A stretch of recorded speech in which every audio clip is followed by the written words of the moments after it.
Hello and welcome to The Last Federation, a turn-based game that came out over the weekend on the Steam network and is currently available early access. The purpose is to go across space and unite all the races into one peaceful union for greater things in the universe. But before we get started, let's go ahead and take a look at the options menu and see what's going there. Now the menu has a lot going for it. Here's the first part, the game menu, where we can uncheck things like automatic updates for the game. You can see the battle pop-ups and such.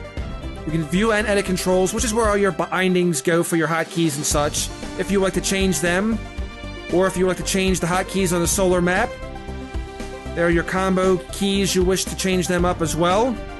And there are a lot of them. As you can see, there's actually 3 pages of it for combat. Very impressive to say the least. And the utility keys if you want to go ahead and change them up. So I have to give it to Arcen Games. They really put a lot of depth into your key bindings, if you so wish to change them. And we'll go back to basics and get out of here. Our graphics menu, you can actually change your window size. This is what I actually like, is that you can change your resolution depending upon how you see fit. Or you have a full screen setting down here that you can choose from a drop-down menu, a predetermined. Or if you want to go ahead and use full screen, be sure to go ahead and pick that off as well. Or check it, whatever. Of course, you can change your refresh rate, your background brightness, and of course there's your things like VSync, disable contrails, and all other good stuff. So they do have a lot of options that are in this game, which is very nice. Our simple basic audio sliders if you want to change the volume of the game. And of course here are any extras they have with panning of the mouse, edge panning with the mouse, and all that other stuff. Alright, so let's go back to the main menu. And like I said, this game does have a pretty interesting story. You're the last of a race called Hydrals. And basically, yeah, you're trying to unite all the races across the universe. Or within the planets that are set. Now, of course, you have no real audio here. Just a type down on the bottom. I am the last of the murderous race of Hydrals. So basically, your race was very bad. You're the last one who was trying to do good. But, yeah. My countrymen were the dictators of the solar system, so we kind of had it coming. Yes, that's me above, and you are me. This is our story. So there you go, you are the last of the Hydrals. 2-7. I was the sole survivor thanks to a renegade mission I undertook, betraying my race to bring spacefaring technology to our potential rivals. So basically we're trying to get other planets into spacefair. My ultimate goal? The creation of a peaceful, unified federation of planets. Only then can we be safe from the kinds of atrocities my race committed, and the kinds that were committed against us. Naturally, upon crash landing at this planet, I was placed in captivity. Having no concept of my strength, they did not realize I was merely waiting. I waited for years. 5-7, Stardate first. I, Proto 3000. My dream of a universal federation is alive as ever. And now the Actuans have finally gotten themselves into orbit. After spending so much time with me as a peaceful captive, they were ill-prepared for my escape. I have commandeered the first prototype executor, and now the Actuans are in hot pursuit. So yeah, these guys are trying to bring me back or kill me, whichever comes first. 6-7, the Actuans are still in process of ramping up their space industry, so this gives me a short window of opportunity. But soon, their mechanical CEOs will be looking to make planetary acquisitions. So now it sounds like these Actuans are trying to start conquering other planets. These dangerous, amoral robots destroyed the last remnants of my race after the Evux almost wiped us out. Having them as my enemy was a given, I think. So there we go. There's our lord to get us into the game. Here they come. I outclass their force so severely that it will be almost impossible to lose. So now is a good time to put my ship through its paces. So now we're going to go ahead and get ready to take part in the battle. And again, this is turn-based, so for every 2 steps, everybody else will make their move. So of course, first we have our movement, to see which way we want to go ahead and move. I would recommend spanning out using the mouse wheel, unless you hotkeyed it as something else, but you span out, find out where you're at and who's your allies and who your friends. You'll eventually get allies in here. They will make things a lot easier. So our first task is to destroy the 2 remaining ships or dock with survey platform, whichever. right now I want to go ahead and take out these 2 ships. So let me make my way down, then I'll click. And the second phase of our movement is going to be attack. So this is where we get to choose our attacks and how we'll attack. Right now we're set up under auto fire with the hotkey of F. You can either fire at selected ship, you can fire at an exact point, or you can just basically hold your fire. And of course your types of fire are below that on off to the side. We either have the minigun, the energy blaster, or the gravity lance. Now the minigun, it's an all-around decent weapon. It's good for all situations, but it doesn't do a lot of damage, especially against bigger and tougher enemies. The energy blaster has a bigger range than the minigun, but it only works really well against shields. Once it's down against shields, it doesn't do really anything against ship's hulls. So, don't really count for that.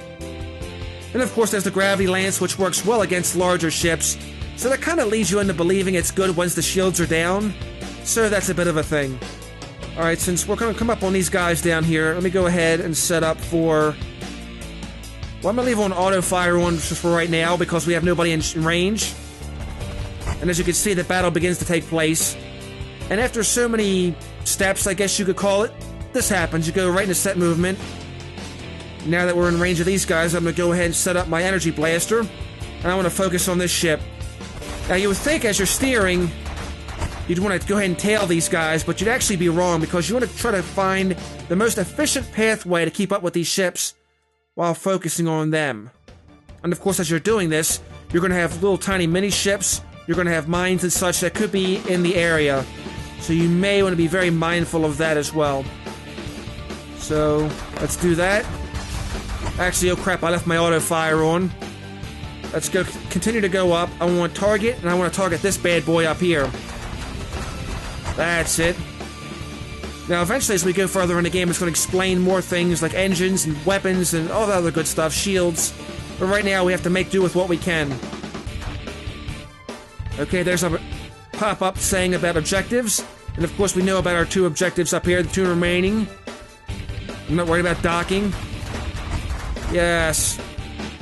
Must continue to keep pace with their ships while taking down their shields. There we go. The enemy shields are down. Okay, now's the time. So the best weapon for the job is one that does particular damage against shields or... okay, whatever. But now the shields are down, so you're hitting hull of ships. So the ideal weapon has just changed. Different hulls have different strengths and weaknesses. So now that that's done, probably should go ahead and do a circle to keep up with him. I'm going to go with the gravity lance this time because I like the damage it does against this. The gravity lance may not be the most efficient, but for me, it seems to do more damage. So let's go ahead and keep up with these guys. And of course, he's over there launching missiles. Great. So let's just keep pace with him and try to take him out. And we can avoid those missiles. Nice, we got one guy down. So let's try to go ahead and lose this guy. Why would I want to lose this guy? Because when I lose him, he's going to come back to me. There we go. Yeah, let's try to bring him back some. In the meantime, I'm going to go back to a minigun. And I want to take out some of these smaller ships here.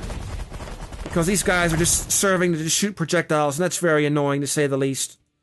Alright, so I want to focus more on these guys. Kill him, please. Okay, and here comes the tutorial. Now, this is kind of awkward the way the tutorial randomly pops up. But this is the part that's going to explain to you about how the engines work, the shields work, and the weapons work. I swear, this is the last time I interrupt you during this battle. But now that you're getting a few turns in, there's one more bit you should probably know. It's time to give you direct control over power distribution of your 3 subsystems. Increasing power to your weapons gives you higher damage output as well as longer range. Increasing power to your shields gives you faster shield regen and makes your shields more resistant. And engine gives you faster movement and better turning. So there's your 3 options right there. You can balance them out for a more normal. You can actually up your weapons if you need them in a pinch, or you can up your shields in a pinch, and engines and so forth. Okay. Automatic management does not make manual management pointless. That is ever so true. If anything, I like manual management much more better because it gets me in a way that I can increase my shields in a tough situation, or if I'm one-on-one, I can go ahead and decrease my shields when the enemy's on a run, and I can focus them down, or I can just play catch-up by increasing my engines.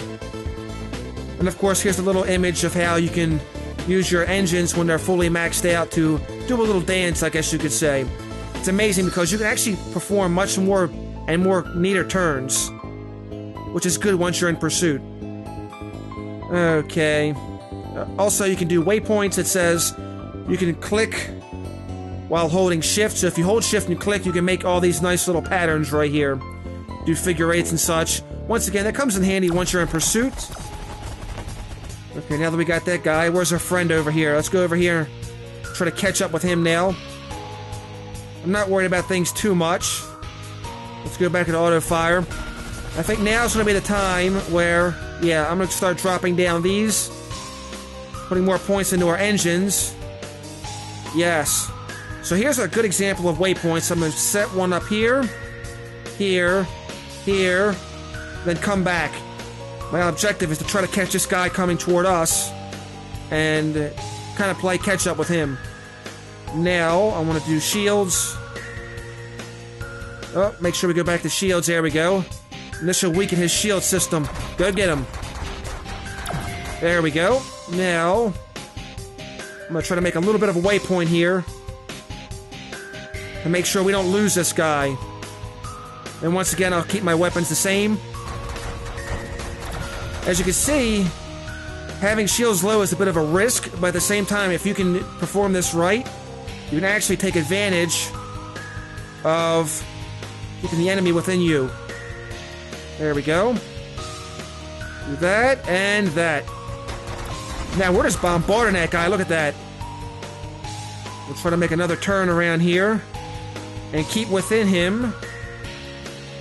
All while doing enough damage to bring down. There we go. Look at that. Look at that. Oh, we got him now. We got him. Alright, maybe not, but that's okay. We're about to get him here soon.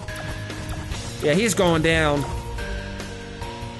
You can actually hover over your enemy to see what they got. As you can see, there's no shield on him. And there's 135 hit points left on his hull. So yeah, I think we got one more attack. He'll be done. And blow him up. There we go. So now the combat's over. We have ended victory. We did really well on that. As you can see, we didn't really use much shield. We lost nothing on our hull. And after each battle, you kind of get this summary screen right here that tells you what's going on. The actual ones lost 1 squadrons, 1 flotillas, and 1 armadas. It took us 20 turns to do that, so it's not exactly my best, but it's definitely far a lot better than what I did when I first started this game. Total of 38 hostile ships participated, and of course that's counting smaller ships, which you may or may not have noticed. So sometimes it is kind of good to have auto fire on, so that way I can focus them down. But yeah, you gotta be very mindful of them small ships that tend to come out as well. Of course, you can EXE out of this. Now this is going to take us to our star map, which will give us an idea of where all the races are located and what each planet has. So right now, I think we have neutral with everybody.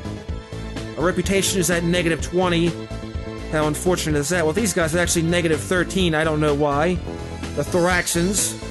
So I'm going to left-click on these guys, where we can get more information, or we can right-click and see what their planet for what it's worth. Okay, we have no information here, so let's go ahead and pay these guys a visit, right? Ooh, this looks like something right out of Aliens. 1-5. Feeling friendly? That's the spirit. If you're going to form a solar federation, you're going to have to make some friends. 2-5. Credits, a super important concept. You need credits because it's your money. It's part of your monetary system. If you don't have credits, you don't have jack.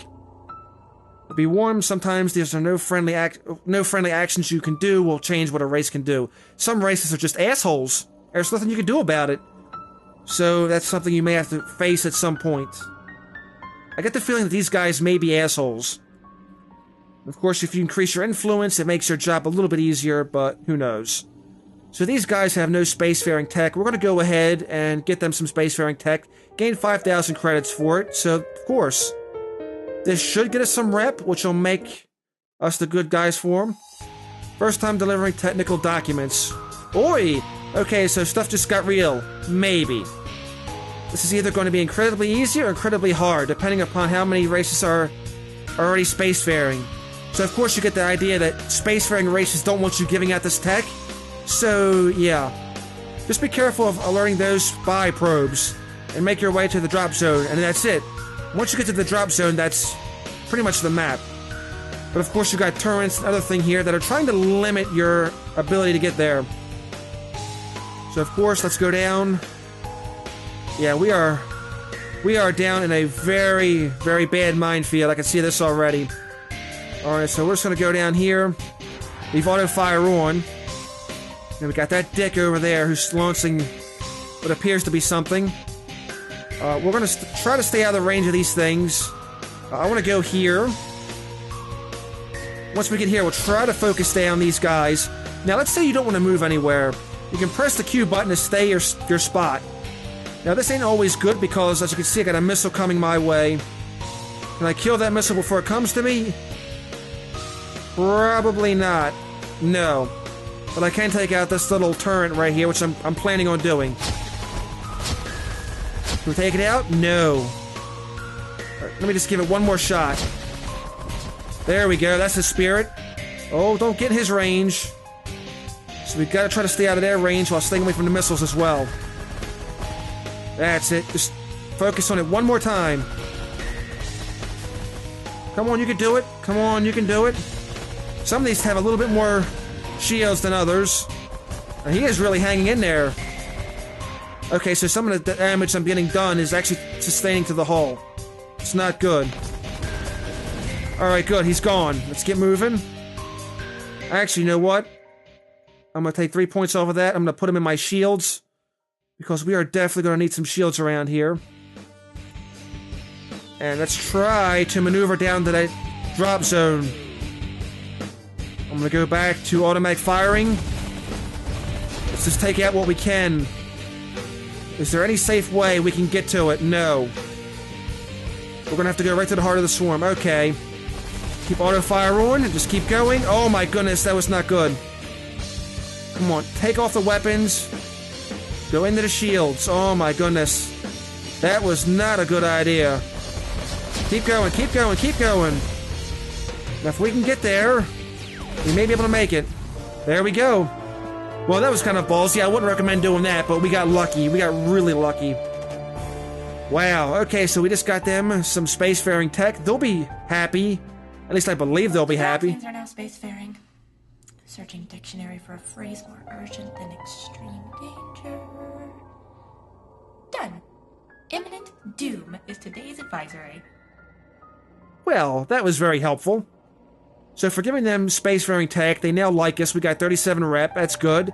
So they have a better outview on us. Thoraxium became spacefaring. We lost 100 influence with the Actuans, but I mean, they were the bad guys anyway. Decimation of spacefaring tech. They now detest us. Good. We lost 202 with them. And we actually rescued one Actuan pilot. Wow. Now are we going to kill him or what? I don't even know. You figure trying to be friendly, we might try to spare him. Anyway, this is it, The Last Federation. And it's on Steam Network. I believe it's $15 or your regional equivalent. I'm not 100% at this time, but just go ahead and check it out. More details are in the video description down below. You can check out their website and find out more information. Anyway, this has been Graz for Let's Look At. I hope you found this informative. If so, please give this video a thumbs up. Any questions, comments, or suggestions down below in the comment box. I would love to hear from you, as probably would the developer. Have yourselves a wonderful day, and if not, then just simply fake it. I'll see you again next time.